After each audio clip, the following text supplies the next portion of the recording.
കേരള ജീവനക്കാർക്ക് ശമ്പളം മുടങ്ങിയിട്ട് 6 മാസം. തഹസിൽദാർ അടക്കമുള്ള റവന്യൂ ജീവനക്കാർക്കാണ് 6 മാസമായി ശമ്പളം മുടങ്ങിയിരിക്കുന്നത്.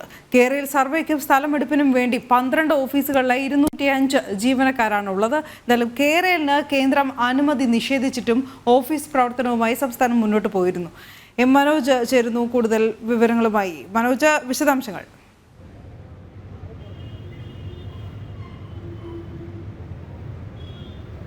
കേരളിന്റെ അനുമതി കേന്ദ്രം നൽകാതെയായിട്ടും ഈ ഓഫീസ് നടപടികൾ തുടർന്നു പോകുകയായിരുന്നു. അതിൽ തന്നെ ഈ പുനർവിന്യസിച്ചിട്ടുള്ള 12ഓളം തഹസീൽദാർമാർക്കും അതുപോലെ 205ഓളം ജീവനക്കാർക്കുമാണ് ഇപ്പോൾ ഈ ശമ്പളം ലഭിക്കാതെ ഇരിക്കുന്നത്. ഏകദേശം 6 മാസമായി ഈ തഹസീൽദാർ അടക്കമുള്ള ഉദ്യോഗസ്ഥർക്ക് ശമ്പളം ലഭിക്കുന്നില്ല എന്നാണ് ഉയരുന്ന ആക്ഷേപം. ഇതിൽ തന്നെ ഈ റവന്യൂ മന്ത്രിയുടെ മണ്ഡലത്തിലാണ് ഈ ഓഫീസ് കാര്യക്ഷമമായി പ്രവർത്തിച്ചു വരുന്നത്. അത് തന്നെ ഈ വനംഭൂമി അത് സർവേ നടത്തിക്കൊണ്ട് അത് കേന്ദ്രാനുമതിക്കായി അയക്കുവാൻ വേണ്ടിയിട്ടായിരുന്നു ഈ പ്രവർത്തനങ്ങളൊക്കെ നടന്നിരുന്നത്. ഇതിന്റെ ഭാഗമായി 7 വാഹനങ്ങളും അതോടൊപ്പം തന്നെ ഈ ഓഫീസുകൾക്കായി അനുവദിച്ചിരുന്നു. എന്നാൽ ഈ ഓഫീസിലെ ജീവനക്കാരും ഉദ്യോഗസ്ഥരും നേരത്തെ സൂചിപ്പിച്ചതുപോലെ 12ഓളം സ്പെഷ്യൽ തഹസീൽദാർമാരാണ് ഈ ഓരോ ടീമിലായി ഉള്ളത്. ഓരോ 12 ഓഫീസുകളാണ് സംസ്ഥാനത്ത് ആകമാനം പ്രവർത്തിച്ചു വരുന്നത്. ഇതിന്റെ അനുമതി, അതായത് 2023 ഓഗസ്റ്റിൽ ഈ ഓഫീസുകളുടെ പ്രവർത്തനാനുമതി നിലച്ചിരുന്നു.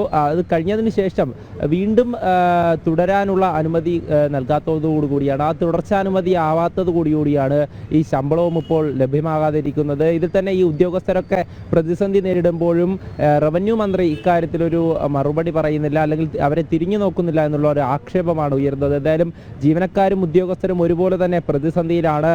കേരളിന് വേണ്ടി മറ്റ് അതിൻ്റെയൊക്കെ സർവേക്ക് വേണ്ടിയിട്ടും നിയമിച്ചിട്ടുള്ള ഈ ഉദ്യോഗസ്ഥരാണ് ഇത്തരം പ്രതിസന്ധി അനുഭവിക്കേണ്ടി വരുന്നത്.